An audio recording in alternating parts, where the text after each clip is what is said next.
hot and balmy episode of QI down by the briny. Joining me for a saunter down the shore tonight are a supersized strongman, Lou Sanders. A 7-stone softie, Sindhu Vee. A sun-kissed stunner, Ed Gamble. And stomping on everyone's sandcastles, Alan Davis. Before we dive in, let's hold our seashells to our ears. Lou goes. We're all going on a summer holiday. Sindhu goes. Sand and sea, Oh, nice. sea and sand. Ed goes. Blazing on a sunny afternoon. Alan goes. Wow. I mean, lower the tone. So these photographic cut-out boards were invented in the 1890s in Cairo. Photographic studios would cut a hole in an actual ancient sarcophagus, right? So that tourists could pose as an ancient Egyptian mummy. And the idea caught on, then eventually they thought, we haven't got enough ancient sarcophagi, so we'll make a few fake ones, and then you could be the Sphinx and so on, and the idea took off. This particular photograph is one of my favourites. It shows the Archduke Franz Ferdinand, the one who went on to spark World War I by being assassinated in Sarajevo. Anyway, it's him on holiday in Cairo. That looks like my dad in a sleeping bag.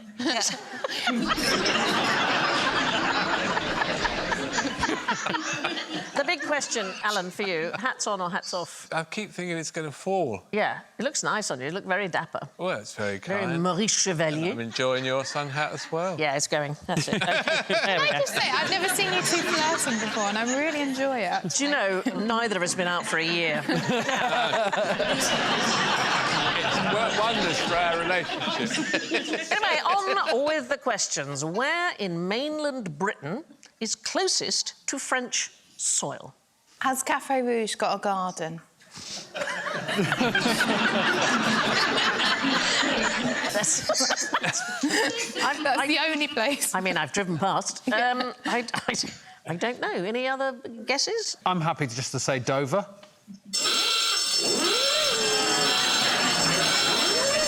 Come on, let's get this going. To get us started. Let's get it rolling. It's I like that baby. very much. OK, so I'm going to give you a clue. French Lieutenant's woman. Anybody remember where it took place? Lyme Regis. After decades of coastal erosion, washing away all the sand at Lyme Regis, they had to basically rebuild the beaches, and 30,000 tonnes of sand were shipped from northern France. So I guess you could say that the closest bit of French coastline that you can enjoy is in Dorset. First of all, they had to remove groins, all the old groins. I've had to do that before. You've had to do that, I've have had you? to do that Yeah. before. There was groins in the sand? Do you know what a groin is? I do actually know this from GCSE geography. It's the barriers all the way along the beach. Stops the beach getting swept along. Yeah, it comes from the alongside. Latin to grunt, and apparently it used to look like a pig's snout. I don't think so. Do you think so? What, my groin or...? I wasn't going to go that low, but... She was going to keep it here. or for me, that high. Then they added shingle to add some ballast to stop the whole beach washing away. And the whole lot was shipped over from northern France, and they thought about lots of different kinds of sand, but it was the wrong colour, it was the wrong size, it was the, you know, everything about it wasn't right. And then they got 6,000 tonnes of Norwegian rock brought over to strengthen the cliffs. And so the town's new seawall is also constructed out of Portuguese and Chinese granite. So it's a Portuguese, Chinese, Norwegian, French seafront. It would have been great after Brexit if France had just gone, all right then, Yeah. we're having Lyme Regis. We'll have back." Lyme Regis. Thank you very much. As well as being created, beaches can spontaneously vanish. So there was a violent storm off the coast of County Mayo's Achill Island in 1984, and it washed away the entire beach. There was a 300-metre beach called Dua Beach, and the local community woke up one morning and it had entirely gone. What was in its place, though? Just rocks and pebbles. And it was terrible for tourism. It was just awful. And then in 2017, there was unusual tidal activity, and it all washed back again. No, it didn't. It all washed back again, and all the jobs started up again, and all the tourism, and then in 2019... Yeah, gone. No. In Denmark, Yeah. sometimes the beach is like this and sometimes the beach is like this, and you never know which one you're going to get. Yeah. And where is David Blaine when this is happening?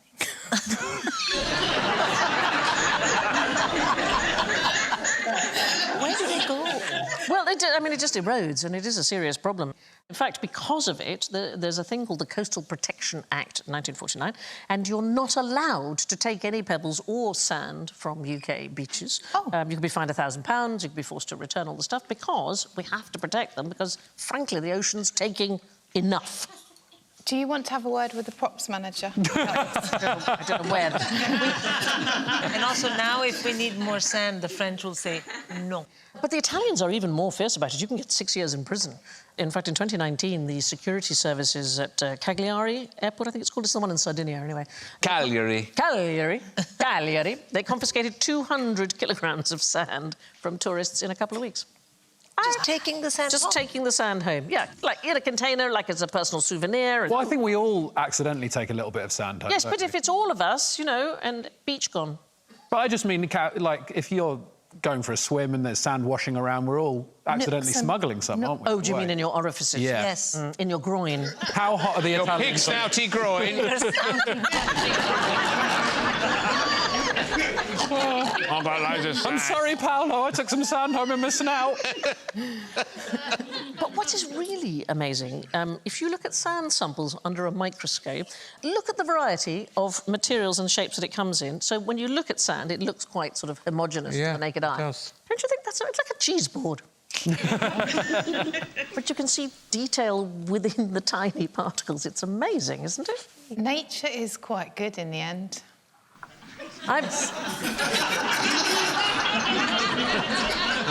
if you take nothing else away with you, take that thought. What are the main problems with living in a sandcastle? You get too much sand in your lululala. In your lululala. it's lululala and groins, that's where we're going. I like lululalas. Did your mother call it that? No, the kids came up with it. Lululala? Lululala, and they would run around saying lululala, lululala, and then my mother started singing it one day in the kitchen, lululala. I was like, no, that's not, no. We don't sing that. No, we don't, just don't. So there's going to be one, is there? A real one? What, a real problem? A real sandcastle? Like a livable with rooms and... We may get to that, but Kings first of all, in we're it talking and about stuff. creatures that live in sandcastles. What? I know. There are sandcastle worms, OK? Oh. Yeah. They are called, and I probably will mispronounce this, Phragmatopoma californica. So they live along the Californian coast, and they live their entire life in castles made of sand, which they build themselves. Oh. They are fantastic. So the picture on the left there, that is a single sandworm, and the tentacles that it's got on its head, that's those things you can see that are sticking out like that, they sort through grains of sand, and so they select ones that are the suitable size, and then they secrete a compound from their body, which honestly, it's a sort of underwater glue. So then these other pictures are a whole lot of them. Each little hole, each little tube is a single sandworm, and then they all live together. Wow. Yes, wow, I know, right? What's important... Thank you. What's important for us is that this cement that they secrete, it's like an underwater glue, and it might be that it has amazing medical applications. It might be the sort of thing that can glue bones back together instead of using metal pins. I tried to get worms once. You tried to actually get them? Yeah, To make yourself lose weight? Or... Yeah. OK. And I put a piece of raw meat on my bum. bacon, Russian bacon. What was it, darling? Nothing happened. So No, what was the meat? I can't remember. I was only about 11. Chop. Was it a chop? Oh, a lovely lamb chop on the bot. It's interesting. You'd hope so, wouldn't you? It's interesting to know, Lou, that you're vegan, but your bottom isn't. Yes. Do you know, in the Tour de France, years and years ago, before they had lots of sort of medical things and so on, the gentlemen on the Tour de France used to put a stake down their trousers to stop it rubbing, right, when they were bicycling, and then it was fully tenderised when they got there, and then they'd cook it for their supper. No, God, no, God. That's my gift to you. Wow. You now. You'd have to keep an eye on it, wouldn't you, to make sure you got your steak back Yes, again. you wouldn't want your friend's steak, would you? Oh, boy. From your friend's Lululala. Bella. Let's not. Yeah. Anyway, each of these worms is they're about an inch long, and they live in tunnels about 6 inches long, but they can live in a city, and they're amazing. They're constructed on the shore, and so what happens is they're underwater at high tide, but they're exposed at low tide. So during low tide, they kind of hunker down and they seal up. They don't want anything to get them. But when it's high tide, they pop their head out with these lovely little tentacles and fish. They go fishing for microscopic food that's happening past and grab grains of sand to improve the home. What do you think the main problem these worms might have, given that they never leave the tunnel and they always face outwards? Is it going to the loo? Yes, darling.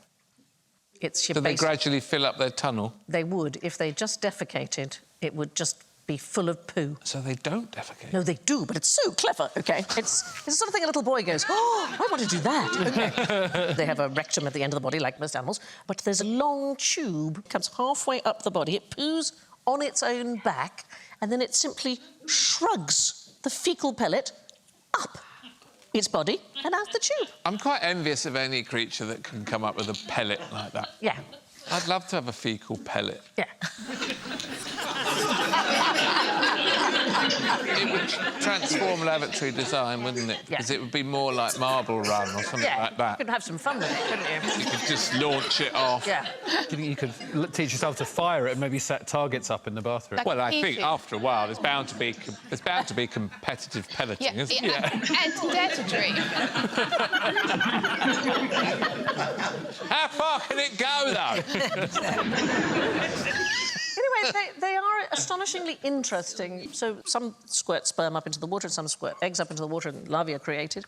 And then what happens is they can smell the very cement that holds the sandcastle city together, and they go back to where they came from. Sandy, do you think nature's actually quite good in the end as well?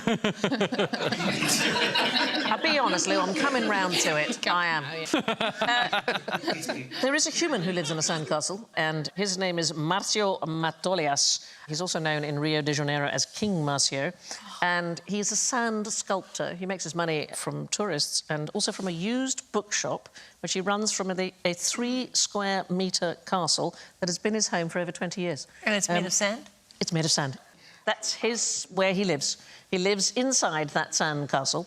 His main problems are the elements, so his castle can collapse if there's a very heavy storm. It gets unbearably hot in the summer. He's got no toilet and he hasn't got a tube. You know, can't do the thing. So he has to go to the fire station if he wants to. And they're all right with that, are they? Apparently, it costs $1 each time he goes. I don't know what. Well, he's saving a lot on rent, I suppose.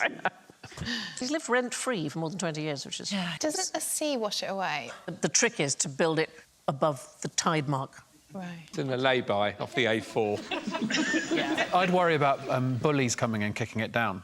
Well, it's funny that you should say that, because probably the very first reference to a sandcastle being kicked over, arguably in the Iliad, which is the 7th century BC. Homer described Apollo, god of the sun, demolishing a Greek stockade and compared it to a child kicking over a sand sculpture. So we haven't really matured, have we, darling? Anyway, we thought we'd get you to make your own sandcastle or sand sculpture. So you've each got a tray of sand. Here we are, like this. And there's a bucket of water you'll need as well. OK, it needs to be really wet. That is the thing. Have you not got a bucket of water? Yeah, well, I don't really want to get messy. Oh, I see. I quite like a prissy child. I took my daughter out. She was 7. The whole class, we all went and had burgers. And there was a little boy who was very particular. And I said, do you want a burger, darling? He said, I wonder if the chef might do a salad.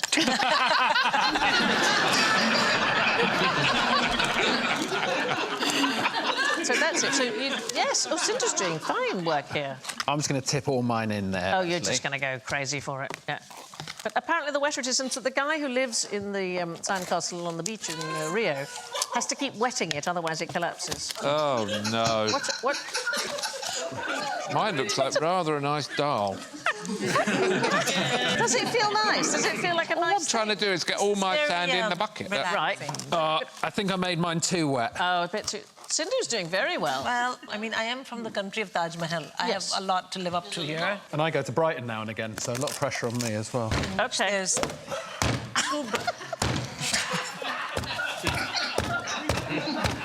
Oh, it just looks like my bucket's got the shit.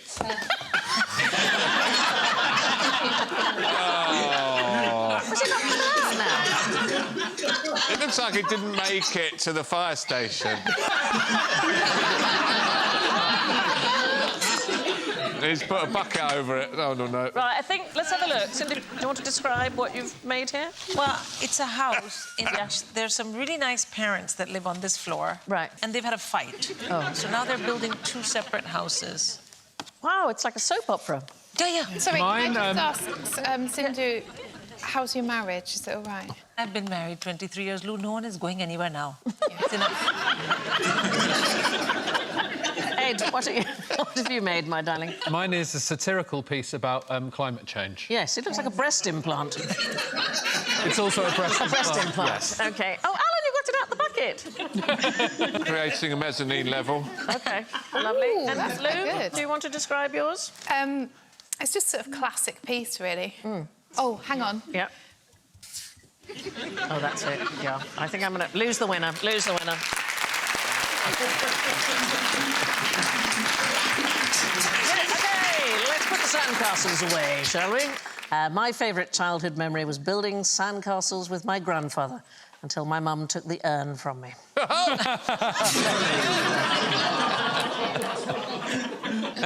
I'm here all week.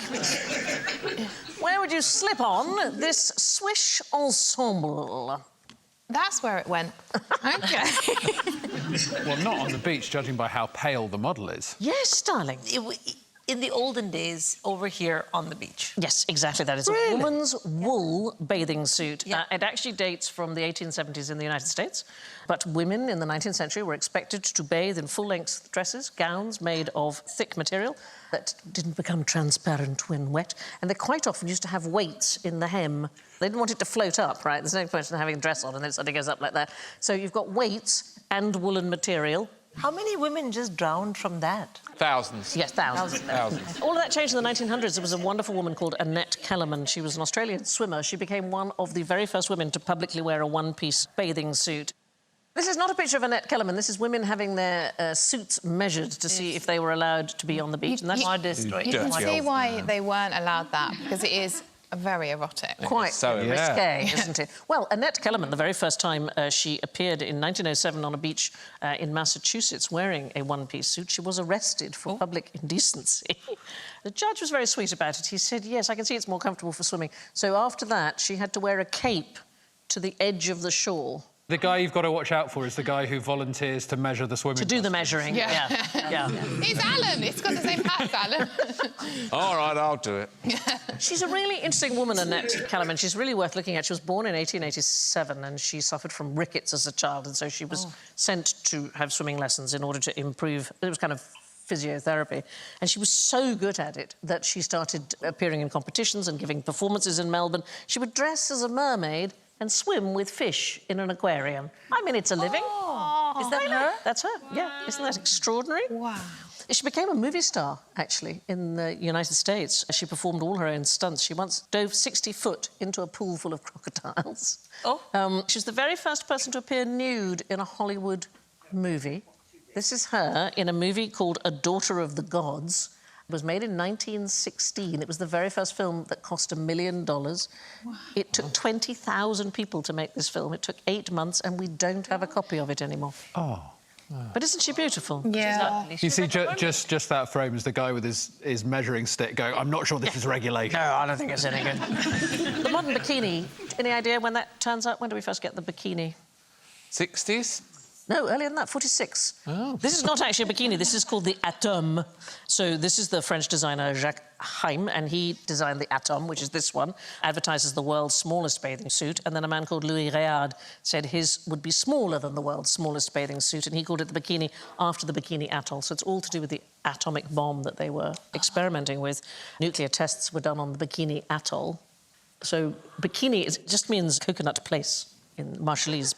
Do you know, this particular bikini reminds me that when I was 8 years old, I came home from school and my mother was serving us lunch in a bikini. And we said, well, why are you wearing a bikini? She said, because I can't wear it outside. It's not modest. It's so beautiful, so I'll just wear it in the house. So she just wore her bikini all day. And then when my dad got home, she changed. And I said, why didn't you wear bikini? She said, because it's very immodest. He will have a shock and heart attack. We were like, oh, we don't want that. What a secret weapon. But it was Had enough of you. Exactly. But it was exactly like that, you know? Frilly bikinis. The polka-dotted frilly bikini. Well, let's have another question. How do Germans spoil your Spanish holiday? By showing up.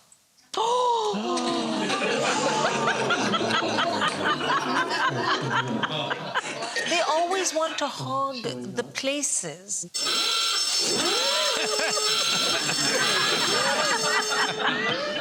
Has some research been done and it turns out it was us? Yes, Yeah, it's part thought of the it might truth. It's to do with Mr. Hitler. It's to do with Mr. Hitler and why the Germans spoil your Spanish holiday. So he is responsible for the fact that you have to change your watch every time you travel between Britain and Spain. What happened was, in 1942, General Franco, he switched Spain from Greenwich Mean Time to Central European Time to match Berlin's clocks in solidarity with Hitler and bumped the whole country forward an hour. And the result is that Spain is not in its natural time zone. Not the worst thing that Hitler's done. No, darling, no. That's fair. So the one that would maximise the amount of sunlight during the day is not the zone that Spain is in. There are many parts of Spain that are west of Greenwich, and yet it's an hour ahead. And so during the summer on the west coast of Spain, the sun is directly overhead at 20 to 3 in the afternoon, which makes no sense at all. Would he mind if we put it back? Well, I don't know why they don't. It just would make sense, wouldn't it? Call me. Call you now. Put Lou in charge. Now, the idea that Sindhu first came up with, the idea that the Germans might hog the sun loungers by getting up early and placing the towels upon them, is not true. It is something that has been lodged in the British psyche since 1993, and it's due to a Carling Black Label ad. They ran an ad where a British person threw a towel from his room to a lounger, and it skimmed across the pool like a bouncing bomb to the theme of the Dam Busters. So the Germans are very upset that this continues to be a thing. So in 2014, they did an investigation, billed a newspaper into it, and they claimed, according to their observations in Spanish resorts, the British are by far the largest culprits for doing this. Though when they interviewed one British holidaymaker, they insisted it's the French. Right. Who invented sunbathing? I don't know much trivia, but... I thought that was it. I know nothing. I know nothing. Yeah. But my mother said once, she said, you must go to school with the umbrella because you're very dark. Sunbathing is only allowed by the lady who would do it. She was Coco Chanel. Coco Chanel, she could do sunbathing because she was so fair, not like you, over dark. Take the umbrella. So I had to go to school with an umbrella. Yeah. Well, it is often thought that Coco Chanel invented suntanning, but in fact, she didn't really originate it. It was a Sun newspaper. It was the Sun newspaper, yes, that decided it was the thing. There's a wealthy American socialite couple called Gerald and Sarah Murphy. This is a wonderful picture of Gerald and Sarah on the left and Cole Porter, who's one of their friends, and a woman called Genevieve Carpenter, who just seems to be there to hold Cole up. And they went to the French Riviera in the 1920s, and they became famous as party and holiday hosts. Up until then, people had only gone to the Riviera in the winter, and they persuaded the Hotel du Cap to remain open for the summer, and everybody came. So Zelda and F. Scott Fitzgerald, Ernest Hemingway, Pablo Picasso, Dorothy Parker, Cole Porter in the picture there. And they invented the idea of beach time and sunbathing. They used to get everybody to come for picnics, and they used to start games on the beach. It's so weird to think it had never happened before. People had gone to the beach to go swimming, but they hadn't thought, and we'll just stop for a bit. Why was it unfashionable before then to have a tan? Why do you think that was? Because it showed you worked outside. Yeah, that you had what could only be described as a lower class job. You worked outdoors. Anyway, Coco Chanel is worth talking about because she's often said to have sort of single-handed... There she is on the left. She came back from a Mediterranean cruise in... Crazy Coco. Crazy. Came back with a tan in 1923 from a cruise, and everybody went crazy for it. But she's really probably just putting the icing on what was already chic, and it was chic because of the woman on the right. This is the world's first female global sports celebrity. Oh. She was a tennis player called Suzanne Lenglen. and she played in short sleeves. I mean, look at that. In 1919, she had a deep tan. She was the only female player to serve overarm. She drank cognac between sets. I know.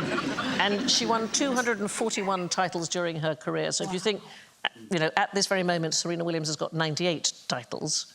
Suzanne Langin, 241.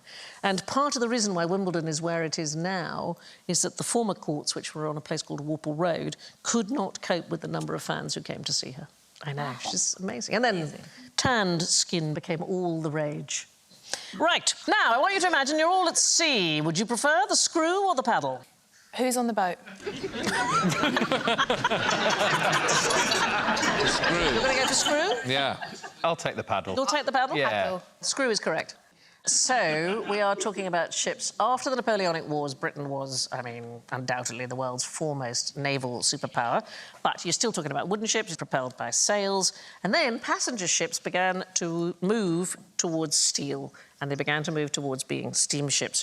And the Navy soon followed, and the question was, which was going to be the best for these boats? Was it going to be the paddle on either side or the screw propellers? So they had a tug of war, I love this, between two virtually identical ships, HMS Rattler, which had a propeller, and HMS Alecto, which, as you can see on the right there, had a pair of paddle wheels. 1845, they tied them together with a rope, they're set to full power, no contest, absolutely none. The Rattler, boom, backwards. She pulled Alecto at 2.7 knots, and the screw propeller, after that tug of war, became the standard way to propel naval ships. In fact, you can see the propeller itself, if you're a geek like myself, on display at the SS Great Britain Museum in Bristol.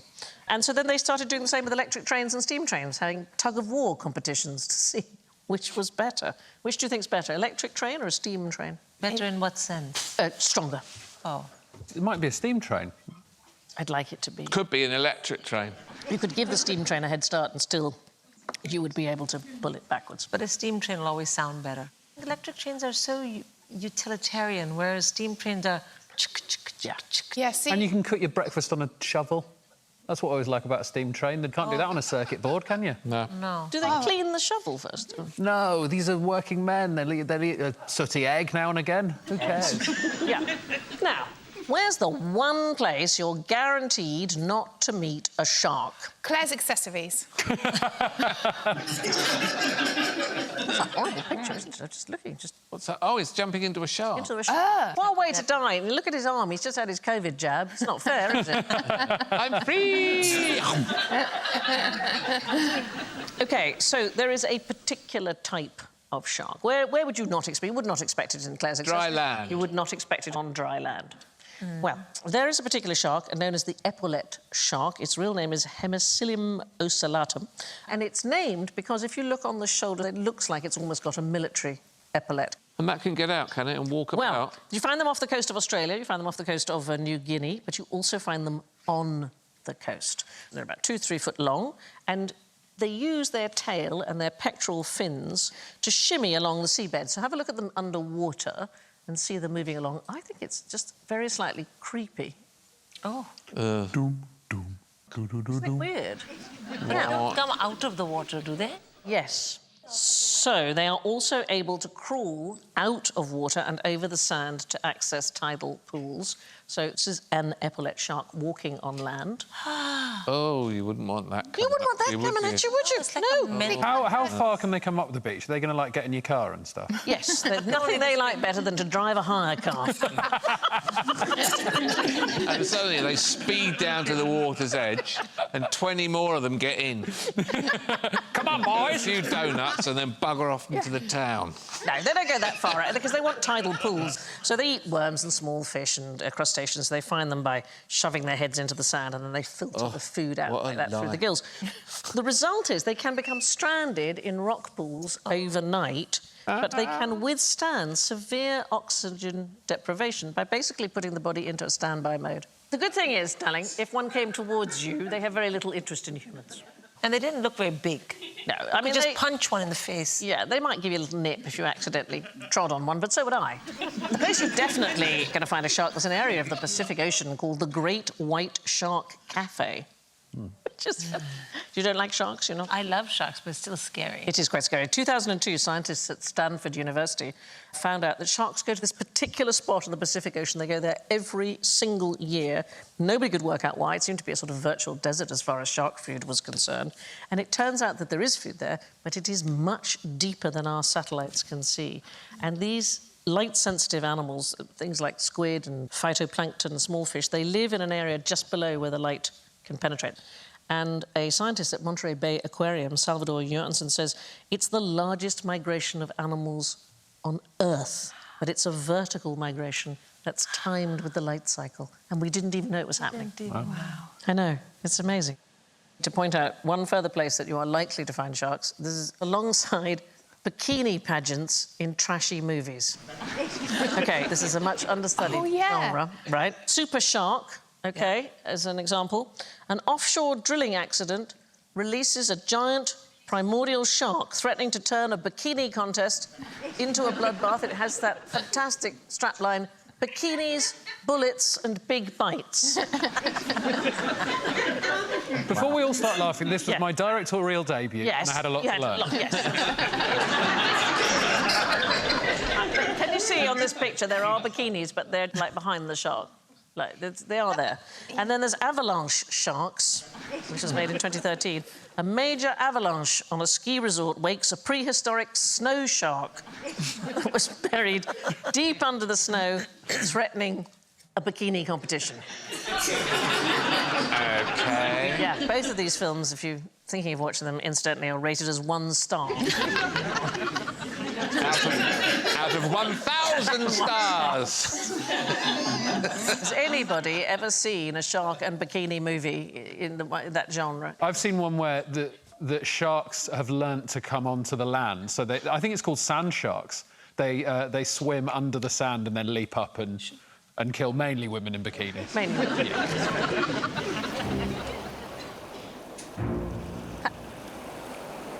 Hang on a second. What's that? Over there, in the water, circling ominously. Oh, my God, it's... General ignorance. Fingers on buzzers, please. I mean, I've said it a lot over the years. I just try to make it a bit more exciting. What's this puffed up puffer fish full of? Sand. Poison. It is full of poison. What else? Yeah, OK. Is it seawater, Sandy? Is it seawater? Yes, it is. They inflate themselves by swallowing water from around them into their stomach, which inflates them. A bit like me when I learned to swim. Look at its eye. Its eye and its mouth. And then what's happened to the rest of it? I think it's lost its arms and legs. It's completely evolutionised down to really the basics. It's really saying, go away, I'm terribly frightening. Should have seen me a million years ago. I was amazing. And this is all that's left. It's got no rib cage and it's got It's amazing. elastic skin. And when they let themselves go, do they go... They fly backwards through the ocean. Here we go! And then they're just a tiny, like an old sock with a massive eye. But why would you have to burp a puffer fish? Burp it as in like a baby? Yeah, or... like, you know. Oh, to show it you care. So if they inhale while they're out of water, they can get air in and they can't get rid of it themselves and they'll be stranded floating upside down. So, for example, if you're trying to get them from one tank to another, for a brief moment they're out of the water, they may get air in their system and you have to help them or they'll die. So you have to burp the pufferfish and basically you have to hold its head underwater and then just gently squeeze the stomach. You could put it under your colleague's pillow on his seat as a bit of a prank. Nature's whoopee cushion. I love that. You said poison, did you not, Sindhu? Yeah, famously contains an extremely potent tetrodotoxin. It is the second most poisonous vertebrate on the planet, second only to the poison dart frog. And sharks are the only creatures that are immune to their toxin, so a shark can eat one whole. Anyway, it's not the fish that produces this poison, it's the bacteria that lives inside it. And rather famously, the Japanese delicacy, which is called fugu, requires specialist preparation to render the pufferfish safe. And as a consequence, because it hospitalises about 50 people a year, the Japanese emperor is banned from eating it.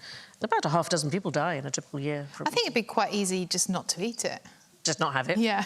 I've never tried it. I believe it's delicious. And apparently they did try and make some non-poisonous pufferfish by breeding them without the bacteria being present, but it just didn't taste the same. Isn't that the strangest thing? And you have to be careful. It's found in the liver, the ovaries, the eyes and the skin. I mean, it's a big workaround for a chef, isn't it? You know, delicacies, what can you say? I know, right. What could you drink if you were shipwrecked on an untouched Caribbean island? Sunny! Yes, Ed. Coconuts.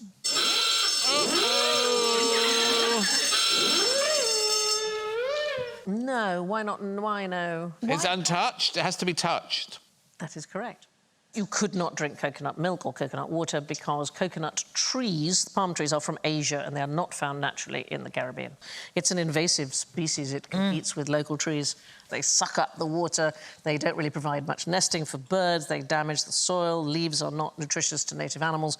And although coconuts can drift from one island to another, there are no currents to get them from the Pacific to the Caribbean without human help. So it came because it was a way of taking water on board ships, was to take coconuts with you.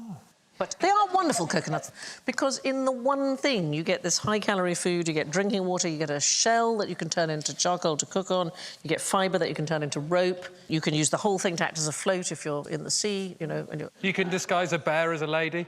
Yes. Horse noises.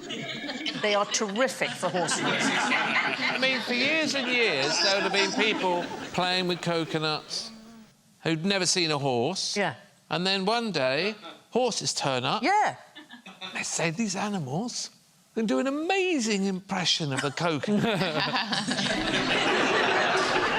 The mutiny on the Bounty actually was triggered because Captain Bligh accused the crew of stealing coconuts. I mean, they're really valuable and beautiful things. Where is the world's longest mountain range? It's underwater. Yes! Alan, you used to be the silly one on this show. Yeah, and then you lot You turned never up. would have got that series one. You're absolutely right. It's the Mid Oceanic Ridge. It's an enormous system of underwater mountains. It's pretty much everywhere if you look at that. It's the Arctic through the Atlantic to the Antarctic, Indian and Pacific Oceans, and that all links up together. It's about 40,000 miles long. So if you think about, you know, one of the great mountain ranges that we can see, like the Andes, that's about 4,300 miles. This is 40,000 miles, and it zigzags across the entire planet. It looks like the globe's had a terrible accident, doesn't it? Yeah, or a massive railway. If we could see it, it'd be the most prominent topographic feature on the Earth's surface. What's really the point, though? You know what I mean? Like, why? What's the point of an underwater mountain? Yeah, what's it up to? Are you not enjoying nature anymore, though? No, come on, I just think, come on, let's have a look at you. You pull the plug out, it's amazing. Yeah. So an enormous amount of tectonic activity happens along this ridge. That's really important. There was a woman oceanographer called Marie Tharp. She was an American, and she discovered the ridge. She discovered it in 1952, despite not being allowed to go to sea on any of the expeditions. Wow. So the Navy rules were men only. So what she did was she took all the measurements that the men brought back from sea, and she said, this is her own words, I had a blank canvas to fill with extraordinary possibilities. It was a once-in-a-lifetime, a once-in-the-history of the world opportunity for anyone, but especially for a woman in the 1940s. And every time she mapped out the measurements, she found this huge rift in the middle of the ocean. And all her colleagues said it was just girl talk and it was nonsense. What's the point, basically? And then they realised that it was the Earth's largest physical feature. And she did all this sitting at a desk and not out at sea. It is an enormously important discovery. We know almost nothing about the world's biggest mountain range, but what we do know we owe to Marie Tharp. Right, step right up. What does this machine test? Strength.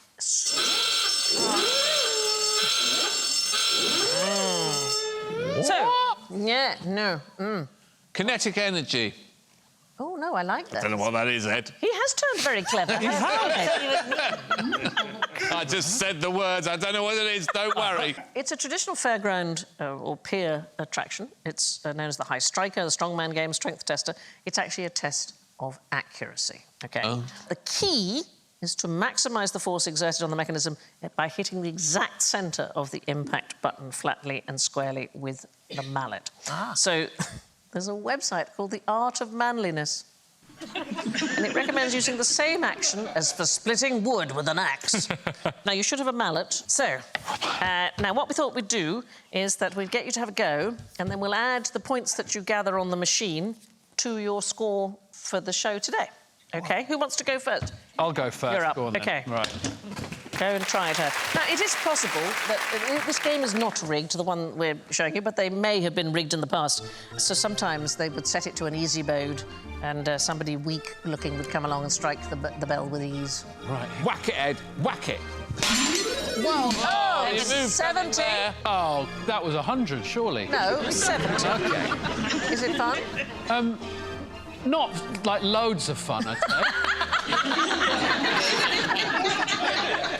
Right, Sindhu, you can have a go? Well done. So when they rigged it, they would set it to easy, and some weak guy would hit the bell, and then a big, strong bloke would think, oh, I can do that if that weak guy can do it, and then they'd set it to hard, and he'd get, like, an embarrassing low score, and then the men would all be pumped up and want to have a go. Come on, Sindhu. What'd you get? A generous 50, I'd A say. 50. We're going to say 50. Well done, darling. Congratulations. Right, Lou.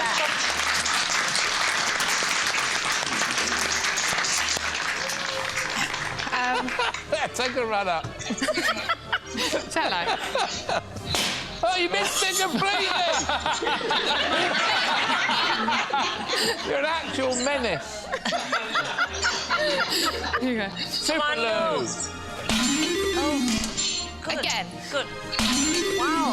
Worse. Yeah, no. OK, Alan, Add them come on. together. Yes, 40. 40 will give you 40. It couldn't have been. It wasn't 40.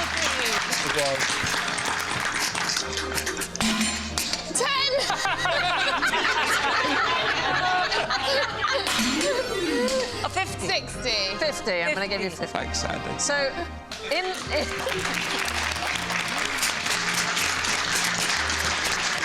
I don't hit things professionally. Oh, but- go on, give it a whack, Sandy. It's very satisfying. Guy, will you hit it for me? It is very satisfying. Guy, will you give it a go? Come on.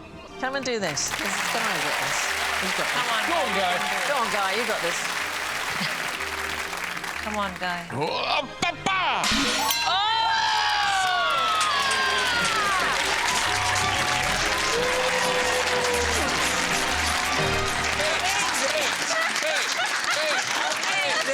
Love it.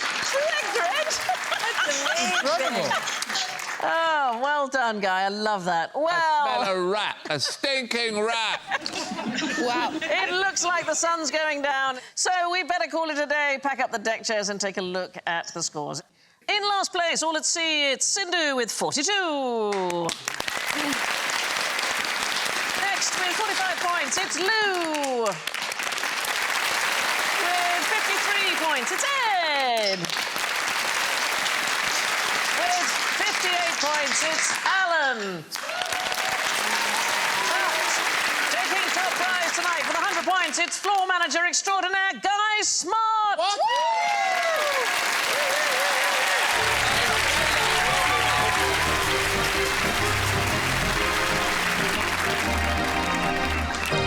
Thank you to Sindhu, Ed, Lou and Alan, and I leave you with this observation by American motivational speaker Bob Mowat. You can't leave footprints in the sands of time if you're sitting on your butt. And who wants to leave butt prints in the sands of time?